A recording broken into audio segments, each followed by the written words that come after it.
আকাশবাণী কলকাতা সমীক্ষা। আজকের শিরোনাম চৈতন্য হোক। বলছেন ভবেশ দাস। নিত্যদিন দিকে দিকে কত রকম বিষয়ের মন ভরানো প্রদর্শনী হয়। আমরা বাহবা দিই, বলি ইতিহাস খুঁড়ে কত আশ্চর্য তথ্য, ছবি, প্রামাণ্য নথি, প্রত্নবস্তু সংগ্রহ করে এমন চমৎকার প্রদর্শনীর আয়োজন করা হয়েছে বলি তো। ঠিক একইভাবে বিপরীতধর্মী প্রদর্শনীর আয়োজন করা যায় না, যেখানে ধরা পড়বে আমাদের ইতিহাস, ঐতিহ্য এবং সাংস্কৃতিক প্রতিষ্ঠানের প্রতি উপেক্ষা, অবহেলা আর অপচয়ের ছবি। নানা রকম উন্নয়ন নিয়ে মেতে থাকা মন একটু না হয় প্রান্তিক ব্যথার চিত্রটা দেখবে। এই মুহূর্তে ভাবছিলাম উত্তর কলকাতার চৈতন্য লাইব্রেরির কথা। ১৩৬ বছরের পুরনো একটি গ্রন্থাগার, যার প্রতিষ্ঠা লগ্নে যুক্ত ছিলেন রবীন্দ্রনাথ। ট্রাস্টি বোর্ডের কাগজে তার স্বাক্ষরও ছিল। সেই গ্রন্থাগারের প্রায় ১.৫ লক্ষের মতো বই আর দুষ্প্রাপ্য পত্রপত্রিকার সম্পদ আজ ধুলায় ধুলায় ধূসরিত। এ সম্পদ তো একদিনে গড়ে ওঠেনি। মিনার্ভা থিয়েটারের পাশে যেখানে এই গ্রন্থাগার, সেই বাড়িটাই প্রায় ধ্বংসন্মুখ। সূচনাকালে এই গ্রন্থাগারটি ছিল রাস্তার উল্টো দিকে। রবীন্দ্র জন্মশতবর্ষে ১৯৬১ সালে সেটি আসে বর্তমান ভবনে। এটা শুধু বই পড়ুয়া আর গবেষকদের ঠিকানা ছিল না। কি না হয়েছে সেখানে!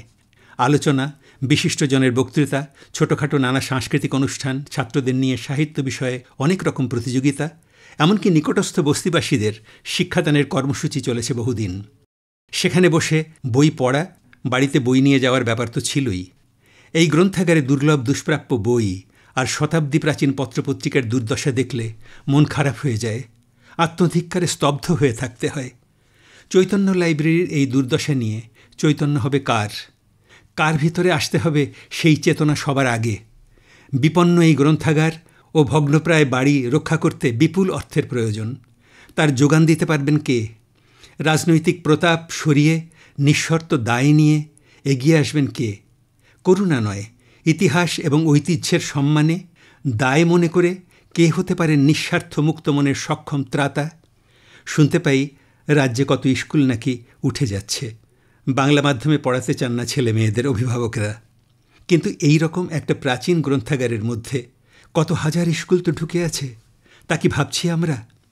ভাবতে ভাবাতে চাইছেন বলেই তো কয়েকজন অবসরপ্রাপ্ত মানুষ সরাসরি কাজে হাত লাগিয়েছেন।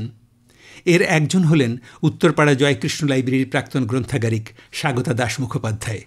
তার উদ্যম আর ভালোবাসা দেখে সঙ্গী হয়েছেন বঙ্গীয় সাহিত্য পরিষদ গ্রন্থাগারের প্রাক্তনী পারমিতা গোস্বামী, ভিন্ন পেশায় অবসরপ্রাপ্ত আরও একজন সোমনাথ বন্দ্যোপাধ্যায়।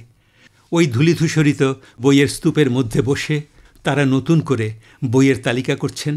ছেঁড়া বই একটু ব্যবহার উপযোগী করার মতো তার পাতা আঠা দিয়ে জুড়ছেন আর ভাবছেন কোনো এক আলাদিন যদি প্রদীপ হাতে এই প্রায় ডুবন্ত জাহাজটাকে উদ্ধার করতে আসেন, বাঁচাতে আসেন জ্ঞানার্জনের এই সারস্বত প্রতিষ্ঠানকে। জানি না কে বা কারা আসবেন। প্রচলিত উন্নয়নের সংজ্ঞার মধ্যে কি এই কাজ পড়ে?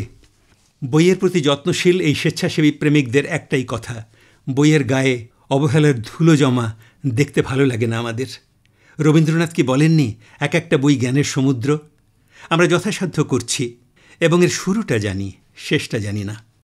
চৈতন্য লাইব্রেরির পাশেই মিনার্ভা থিয়েটারের নতুন করে সংস্কার কাজ চলছে, আর নিঃসঙ্গ দাঁড়িয়ে আছে বুড়ো বট এই গ্রন্থাগার। থিয়েটারে নাটকের চরিত্র মঞ্চ আলো করে, আর গ্রন্থাগারে বই পাতায় পাতায় আলো ধরে। বিরোধ নেই তো দুইয়ের মধ্যে। চৈতন্য লাইব্রেরি থেকে সেন্ট্রাল এভিনিউ ক্রস করে কয়েক পা এগিয়ে গেলেই আরেকটা প্রাচীন গ্রন্থাগার, ছাতুবাবু লাটুবাবুদের বাড়ির উল্টো দিকে। নাম হিরণ লাইব্রেরি। তাকে জাগিয়ে তুলতে পারলেও ওই অঞ্চলটাই সাহিত্য সংস্কৃতি চর্চার এক নবরূপায়িত তীর্থ হয়ে উঠতে পারে। চৈতন্য লাইব্রেরি তখনও প্রতিষ্ঠিত হয়নি। এর ৫ বছর আগে বিডন স্ট্রিটের ওই পাড়াতেই আদি স্টার থিয়েটারে গিরিশ ঘোষের চৈতন্যলীলা নাটক দেখতে এসেছিলেন রামকৃষ্ণ পরমহংসদেব। তিনি অভিনয়ে তৃপ্ত হয়ে নটি বিনোদিনীকে হাত ধরে বলেছিলেন, চৈতন্য হোক। রামকৃষ্ণের এই কথা তো চিরকালীন আরতি। দুর্গত দিনে আমাদের একটাই তো প্রার্থনা, চৈতন্য হোক। সমীক্ষা শেষ হল। বললেন ভবেশ দাস।